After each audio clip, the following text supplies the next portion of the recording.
your spooky friends, and welcome to another episode of Storytime with the Scariest Podcast. Woo. I'm Robin Grace. This is Adam Diaz. Hello. And this week we're back with another set of homegrown horrors. Adam, why don't you tell us what those are? Homegrown horrors are the wonderful stories that have been sent to us by you, the listener or viewer, depending on where you're joining us. And they can be stories that are supernatural, paranormal, coincidental, sometimes spiritual, sometimes extraterrestrial, or true crime in nature. And Robin, if someone had a story like that, where could they send it? You can send it to our email, storytime@scariest.com. You can also go to our website, Scariest.com. I was making sure I said storytime@scariest.com. I said that right? You did. Okay. You can go to our website, scariest.com. Those are where you send our emails. And there's a contact us page on Scariest. You contact us through there. You fill out the form. It goes to us there. Indeed. So however you want to reach out to us, we would love to hear from you. I am recovering, but I'm a lot better than I was 2 days ago when we recorded the topic episode. So thank goodness for that. And now that I'm feeling better, I do want to address something. So we've had a rough 2020 as just a human race. We've had a rough 2021. So there's certain things that I've kind of just not gone and talked about. But I think it's very important that we broach the subject, something we used to talk about frequently on the show, that Zaboomafoo isn't real. God damn it. If you don't know by now that is a joke, there's something wrong. Okay, he obviously knows it's real. We obviously know it's real. Fuck, dude. Stop. I just need to point out that she's saying this because she's been programmed to say this. Shut up. What was actually really funny is when I was doing the Men in Black episode, I found out, I don't think I included this in the show, but I found that during one of the document leaks that have happened over the last 10, 15 years, because there's been a lot of them, a bunch of governments have had top secret documents that have been exposed. One of them was a PowerPoint presentation from a UK organization that's essentially their CIA. And it was about misinformation and how to trick people into believing things that aren't true, and how to trick people into believing things that are true aren't, by sending out fake stuff to make it look fake. They had a bunch of different information on how to make UFOs look fake to discredit sources and stuff like that, which I thought was really fascinating, but I didn't have like a good way to work it into my script. But there was a few slides on Zaboomafoo, and it was called The Greatest Hoax Mankind Has Ever Created. So I definitely wanted to bring that into the forefront of everyone's mind before we read 4 homegrown horrors tonight, which we are going to. But yeah, fun stuff. It's a good way to start the show, I think. All right. So we're going to get into our first email of the show. What? Don't fuck it up. I won't. Jeez. And this one's subject is prophetic dreams. All right. And okay to read on the pod. It's always nice to see that in the subject line. And it starts out like this. Hello, Adam and Robin. Hello. Hello. That's us. I'm Robin. This is Adam. Adam, I think. My name is Natalie, she, her. I mentioned in my last email how my grandma had this saying, quote, if I had been born a day earlier, I would have been born a witch. It's also something my mom often says because sometimes she had weird dreams and intuitions, but wasn't like a real clairvoyant or anything. So I don't have any specific instances of my grandmother's gifts because she died very young. I didn't get to meet her. It's a bummer. She got cancer, and because in those days the family could choose not to tell the sick person when they had it, she didn't know and wasn't careful about screenings and stuff, so cancer came back and she passed away. She was 33 when she passed away. My mom was 19. This one actually is a follow-up to one that was sent. I think like 4 or 5 of these actually got sent from Natalie, like in a row. So we've been spreading them out throughout the last couple weeks. So if that sounds familiar, that is why. She was sick for a few years, and my mom, who was her oldest child, lived in a different city. Because my family was poor, neither my mom or my grandma had a phone in their house, so to communicate, they would call each other's neighbors and leave a message. All this to say, there wasn't an easy way for my mom to get updates on her. She also already had my 2 oldest sisters and was pregnant with her 3rd when my grandma passed. My grandma was 29 when her first grandchild was born. Dang. Anyways, so my mom would have these dreams of my grandmother walking with my oldest sister by the hand, and when she woke up, she would know that her mom had taken a turn for the worse and that she needed to go see her. This happened multiple times throughout my grandma's illness, and she was never wrong about it. Another dream my mom frequently has is of her being pregnant or holding a baby. The first time she dreamt that she was pregnant, it turned out that one of my sisters was expecting her first child. Oh. After that, every time she dreamt of a baby or that she was pregnant, someone very close to her was pregnant. She accurately predicted all 8 of my sister's pregnancies from 3 different sisters, as well as a few of my cousins. That's a lot of babies. As well as a few of my cousins, but only those of my dad's nieces that she's actually close to. In parentheses, emotionally, not physically, because a few were in Argentina while we live in the U.S. It doesn't happen with random people or relatives she's not close to, and again, she has never been wrong. She also sometimes dreams of a certain person that she hasn't seen or thought of in a while, and once she wakes up, that day or in the next few days, that person will contact her, or she will find out they passed away or had some important life event happen. She also sometimes gets feelings about certain things and will mention it and then be proven right. I unfortunately, or fortunately, didn't inherit these types of dreams, but I did used to have a lot of deja vu as a kid. I never did anything with it though, so maybe it's like Rachel Weisz in Constantine and I lost the powers. Only one of my sisters has inherited these dreams and feelings. The most recent of these happened just last year. Quick background, I have 3 sisters, only 2 are involved in the story, and to not confuse you guys with names or letters, I'm just going to call them Boring Sister and Special Sister. Though I love all 3 equally and don't really think my sister is boring, it's just easier to say it that way. So Boring Sister was in a church group and made lots of friends there.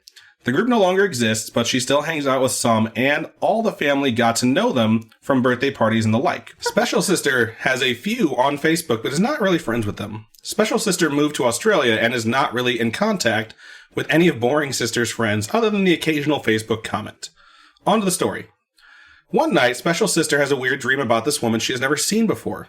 I don't remember the specifics of the dream, but she basically had this feeling that she was supposed to tell this woman to do something. She didn't know this woman at all, but she mentioned the dream to her mom and my sister and I over the next few days because it seemed significant. A few days later, Special Sister is browsing Facebook and she sees the woman from her dream. She was in a picture of one of Boring Sister's friends. She asked Boring Sister about the woman, but Boring Sister didn't know. I'm guessing because she's boring. She felt compelled to try to reach her, so she had Boring Sister call her friend and ask about the woman because she didn't know her well enough to ask her something like that. The friend had only recently become friends with the woman. Eventually, Witchy Sister. I guess we're calling her Witchy Sister now. I think there's Witchy Sister, Special Sister, and Boring Sister. There's 3 sisters. I think you're right. Eventually, Witchy Sister told Boring Sister the message, and Boring Sister passed it on to her friend, who passed it on to the woman. The woman had been going through a hard time and was touched to receive the message from whom she believed was a loved one who had passed. Special Sister often has feelings and dreams like this, but she doesn't consider herself psychic or anything like that. A possible downside to these abilities is that she used to have frequent episodes of sleep paralysis, and it was before sleep paralysis was common knowledge, like it is now, so she thought something was attached to her. Worst part was that it was the pervy kind of sleep paralysis, so she actually felt like something was on top of her and molesting her, and though she couldn't see it, she always felt like it was an old man. Gross. No one in my family is really into the occult or anything like that.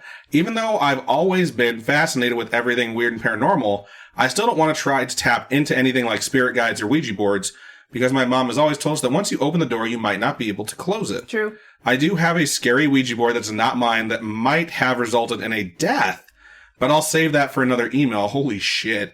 Hope you guys enjoyed the story, and I will be sending more soon. Love you, and thank you for all the work you do, Nat. Thank you so much, Nat, for sending that in. Yeah, it's scary, the whole Ouija boards thing. The fact that you have a story that may have resulted in someone's death is terrifying. Absolutely. And that's why I never want to mess with one, Ouija boards or those games where you try to get, where you put the pencils on top of each other and try to get the dowsing. Yeah. Big nopes. I'm not into that. But yeah, I just can't wait to hear more of your stories and experiences. That's great. Yeah, thank you so much for sending that. And I know you sent multiples, and we really do appreciate that. So we'll get to more of them in the next episode. Good stuff. All right, I'm going to get into my first story of the episode, and it begins, Hi, Robin and Adam. Hello. Hello. I'm Robin, he's Adam. I'm going to keep doing it every story. I'm Imogen. They, them. I've been listening to the podcast for about 1.5 years, and I think it was finally time to send in my story. So, for the background, this series of events happened a while back when I first moved into the house that I live in now. I was about 13 or 14, I'm 18 now, when it was all going down, and I was a lot dumber then. My house is very old for the U.S. anyway. It's about 120 years old at the time of writing. Holy shit. I come from a very religious background, specifically evangelical Christian, so I've always believed in evil spirits, ghosts, demons, etc. Now, for the actual story. My friends and I, at our young ages, were very obsessed with the paranormal. We never actually tried to contact any spirits, but we towed the line. Then, weird stuff started to happen in my house. We never messed around in my house because my ultra-religious family would have freaked out. It started really small. Whenever I was in bed, I would hear the pages of books rustle. Which doesn't sound awful, except all the windows are closed and the fans were off. But it's an old house, so that one was easier to excuse. Then, books started to fall off my shelves. Your ghost just really wants to read. That's so funny. I would wake up and the books would be laying on the floor without fail. And the books that fell always had something to do with ghosts or had ghosts in the plot somewhere. But again, maybe that was just a coincidence and the house was settling or something. But like I said, back then I was pretty obsessed with the occult. So I wasn't taking a skeptical view of this at all. I was already damn near certain there was a ghost haunting me. So, to be 100%, I made a really dumb choice. I got out a Ouija board. 2 Ouija board mentions in 2 emails so far. I thought, well, if there is a ghost, I might as well figure out what they want with me. I also did this completely alone because I was already doing one dumb thing. Might as well do another. You know, in football, 2 wrongs make a redo. So I've taught her that. I'm so proud. I sat on the floor of my bedroom and got the board out. I did the routine and said... It doesn't say that. I'm just saying. There's quotes now, so I'm saying. I said, if there are any spirits here, please make yourselves known. Then I asked, are there any spirits here? As soon as the planchette started moving toward the yes, my cowardly ass chickened out. I was like, nope, and immediately closed the board, asking the spirits to please leave my room. Did you say goodbye, though? I also got rid of the board as soon as I could. Unfortunately, this is not where my misadventures end. A few days later, I was getting into bed. For reference, my bed is lofted, and it started violently shaking, as in I had to clutch the ladder in order to not fall off. I was like, oh, so the ghost is still here. Great. And then, in no certain terms, I said loudly and with as much courage as I could muster, get the fuck out of my room. And apparently it worked. Either that or there never was a ghost and it was my overactive imagination. Maybe it was an earthquake. Either way, it makes a really good story. I hope you enjoyed. I love the podcast. You guys make my week so much better. I was going to say, never rule out the fact that it could have been an actual earthquake. It could have been a real thing that happens, a natural phenomenon that caused stuff to shake. I was going to wonder whether or not it was just the bed or other things were shaking and you just focused in on the bed because you had the ghost thing so strongly stuck in your head. Also, don't use a Ouija board alone. So thank you, Imogen, for sharing that story with us. We really appreciate it. Yeah, absolutely. Thank you for sending it in. I think it's weird that we had 2 Ouija board stories come in. So I'm thinking around this time, like 2 months ago, we had mention of or a Ouija board story. The first one wasn't necessarily a Ouija board story. They just said that I'll send in a Ouija board story next. Right. Yeah. But they brought it up. Yeah. Which is my point. I feel like it's that cyclical thing coming back again. So All right. Either way, really good story. Thank you so much for sending it in. Yeah. So before we move into our next story, we are going to take a really quick commercial break.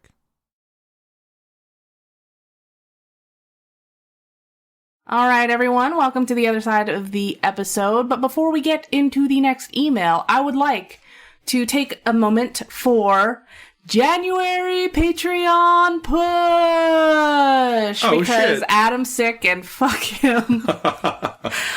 January Patreon push is what we do every January, where we promote our Patreon and tell you guys a little bit more about it. There's a whole bunch of different tiers. Tiers start at $1. At $1, you get ad-free episodes each week.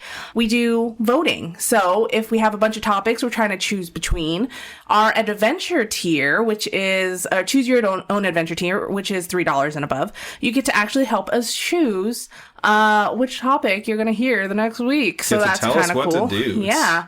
And then, we have a $10 tier and $25 tier and a $50 tier. $250 tier if that tickles your fancy. If you want to be a producer, $250. And it's a monthly thing. You can also, just check out all the extra stuff that we have posted there, because I think we have some stupid clips of Adam making songs from things that I say. Or we have extra Storytime episodes. We have a whole bunch of stuff. So if you folks want to head on over to Patreon, go on over there. Patreon.com/scarishpodcast. Absolutely. Right on. Good stuff. What are you, some StarCraft That's what Jim I was going Raynor? for. Like, Yep. all right. In the pipe. 5x5. Which is funny because that's actually an audio clip that they licensed from Aliens. That's what she says when she's going to pick them up. What? It's 100% a sound clip from Aliens that they put in because their design of the dropship looks so similar to the dropship from Aliens. Huh. Now you know. In case you never noticed that in StarCraft If you 1. don't know now, you know. Huge fucking nerd. You're welcome. So, all right. Go ahead and move us over there into the next email, Robin. All right. So for my next story, this one is from one of our lovely spooky friends that we actually know in person. A couple of spooky friends that we know in person. And it begins, "Hi, Adam, Robin, Spooky Mom, and Spooky Fam." You guys are the Spooky Fam. We're Adam and Robin, and Spooky Mom is out there going, "Hi, I'm Spooky Mom." Someone feed me my bucket of fish heads. They've been gone for 2 weeks. All right. So it goes. I own a DeLorean. What? That's cool. It's actually legitimately fucking cool. It looks sweet. It is. It's also, badass. Please go to Las Vegas DeLoreanRental.com if you're into renting a DeLorean for a few hours or for an event in your future. If you don't know what a DeLorean is, it's the time machine from Back to the Future. That car from the 80s. He has that. That is a DeLorean, and it's in great working shape. Yep. It continues. I rent out my DeLorean for events in the Las Vegas area. Please refer to LasVegasDeLoreanRental.com. We do corporate events, 80s parties, conventions, etc. I frequently receive proposals for events, various events around town, some inquiries more serious than others. About 2 weeks ago, I received an information request via the website for the car to be filmed for a YouTube sci-fi series. I Googled the contact and determined that the lead was legit and emailed the contact to give rates. He mentioned that they wanted a nighttime shoot in the Vegas area and sent me the script, and he quickly sent me a deposit. I didn't ask the filming location. He had mentioned previously that he wanted a 10 p.m. to 2 a.m. shoot, but about a week before the filming date, he changed the time from 7 p.m. to 11 p.m. Thank goodness. As it turns out, we'll call the director Jeremy, knows a mutual friend of mine, Stephen, with a PH. Stephen. I contacted Stephen to see if this was true, and they indeed knew each other. This put me a little at ease, as I wasn't going to meet random strangers from the internet with a very rare and expensive classic car in the middle of the night somewhere in Vegas. On the night of the shooting, I discovered that the director, Jeremy, wanted to film on a dry lake bed about a half hour from Vegas. I also realized I was going to meet random strangers from the internet and asked my husband, the Snarked, if he would go with me in a separate vehicle. This served two purposes. 1, an additional vehicle if the DeLorean broke down in the middle of the desert, and 2, never go alone. I watch way too much true crime. I met the director Jeremy at our meeting point at 7 p.m., the Snarked in tow, and we carpooled to filming location. We left the bright Las Vegas lights behind and headed toward the darkness of the desert. We pulled off the highway and drove what seemed to be like forever past the 7 magic mountains into the darkness of a 2-lane road. Nothing is creepier than a dark desert road at night. No traffic, complete darkness, not a soul in sight. This is how I get murdered, I thought, as we pulled off of the 2-lane gravel road into the embankment. Jeremy thought this was the perfect place to film the scene. A crashed DeLorean time machine in a dystopian future. I instructed Jeremy how to get in and out of the DeLorean and other minor notes. It filmed well, with a couple of takes for wide camera angles, close-ups, etc. The second cut was Jeremy, now a character in the dystopian future, being discovered and shot at by the local bad guys. One of the other actors, John, who I've been talking with off set near his caddy for the past 10 minutes, realized that it was getting close to his scene and popped open the trunk. In the trunk were about 4 rifles, an old school sniper rifle, no joke an AR-15, a pistol, and an AK. I could tell by the movement of the slides that these were real. So let's pause for a second. I work in live theater, and the fatal shooting incident on the Rust set was less than 2 weeks ago. That was horrific, too. While I'm not an IATSE union member, many of my friends are, and that union represents my industry. Many safety procedures were breached, and so much went wrong on that set. Inexperienced armorer, poor weapons handling, bad communication. Sadly, this combination led to a fatality, but we are all still trying to figure out the details. Anyway, I made an offhanded Rust joke to John, and he just continued to stare at the weapons. He cycled through the slides multiple times of all the weapons, checked the magazines, and gave it to his partner to check as well. All in front of me. This gave me confidence in his handling of the weapons. We proceeded with the scene, which involved the pointing of the weapons towards my precious DeLorean. I knew the weapons were safe, but still the incident on the Rust set was in the back of my mind. My heart rate increased, but thankfully the filming was without incident and the final cut was successful. After that scene, Jeremy said that they had all that they needed with the DeLorean and they didn't need us anymore that evening. We quickly said our goodbyes and left back towards the bright lights of Las Vegas. Be careful on who you meet on the internet. They may have a trunk full of weapons. Keep on creeping on, Tianlong and the Snarked. Thank you so much for sending that story. And I remember when you messaged me about that, and you were like, this is where we're going in case we get murdered. You're just like, oh no. I think that's freaking hilarious. I don't know how they got away with having all those weapons, but maybe they're licensed. Who knows? That's absolutely terrifying. I wouldn't want to go into the desert. But driving out there, I've driven out there before to go shooting actual guns. And it is scary. It's a scary drive, especially at night because it's dusty. So all the dust is coming up from the drive because it's all gravel. It's not paved. And I can't imagine going out there with a bunch of strangers practically, right? It is especially dangerous, especially frightening when Brett's driving too. Because he drives fast. He does his rally car shit out there where it's just like, this is unnecessary. The car is filled with guns and ammunition. He's like, what is it? Ricky Bobby is like, I want to go fast. But we're glad that you guys did not get murdered. So yes. Thank you so much for sending that story in. That would have been a completely different topic if that were the case. I'm glad as well. You're not dead. All right, so I'm going to go ahead and move into our last email of the show and avoid Robin's death threats. And this one's subject is Episode 9, La Pascualita. I think I'm saying that right. Excuse my mispronunciation.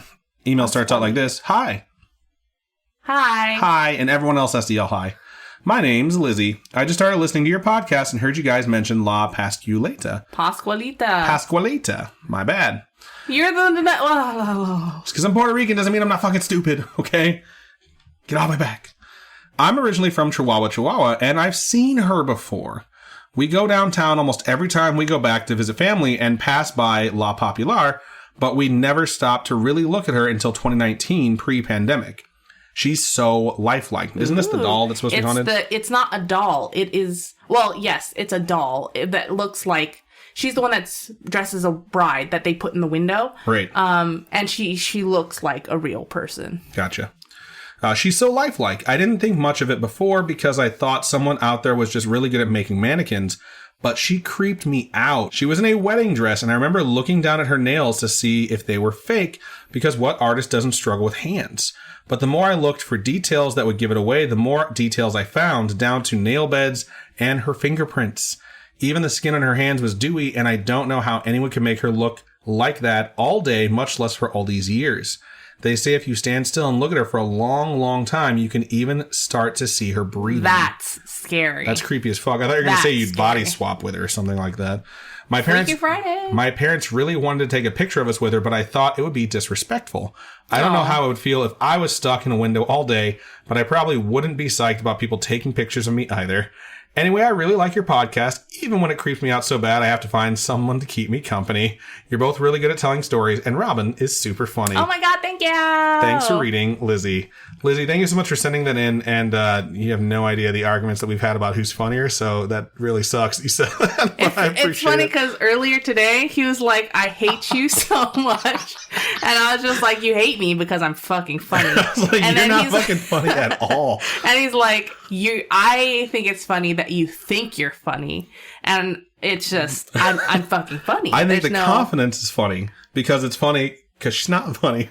But now you're saying she's funny and now everything's fucked up. So it's been a really on the nose episode this time. But I really enjoyed that. It's always fascinating, too, to hear people that have seen something that we've only told the story about. So it's also super cool that you didn't take a picture with her because you wanted to respect her. So I appreciate that a lot. Maybe it's just smart because what if you take a picture with her and then it's like... comes home with you or some shit? Well, I was thinking like because you're both in the picture at the same time, she swaps with you and then you're now La Pascua. Lots of body swapping theories here. But either way, thank you so much, Lizzie, for sending that in. We appreciate it.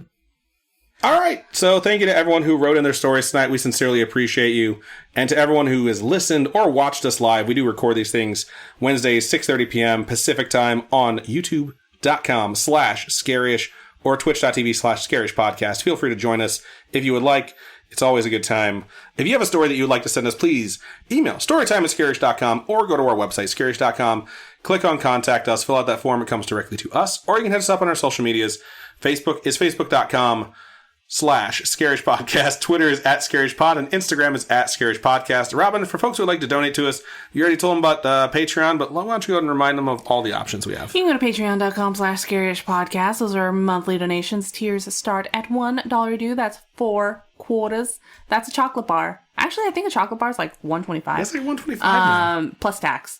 If you have that 4 quarters, we're cheaper than chocolate bar. And we also have coffee if you're not into the monthly donation type thing. You can go to ko-fi.com/Scarish Podcast. And yeah, all your donations help us keep this podcast going and supporting us and get us closer to making this something we do more often. Thank you very much for everybody for sending your stories in this episode. We hope to get more of your experiences and weird, creepy things that have happened to you, like almost getting murdered by strangers in the desert. What the fuck? Yeah, thank you so much, everybody, for being here with us. Indeed, that's everything we have for this episode of Storytime, so send us on out. Keep on grieving on, and we'll talk to you guys later. Bye-bye. Bye.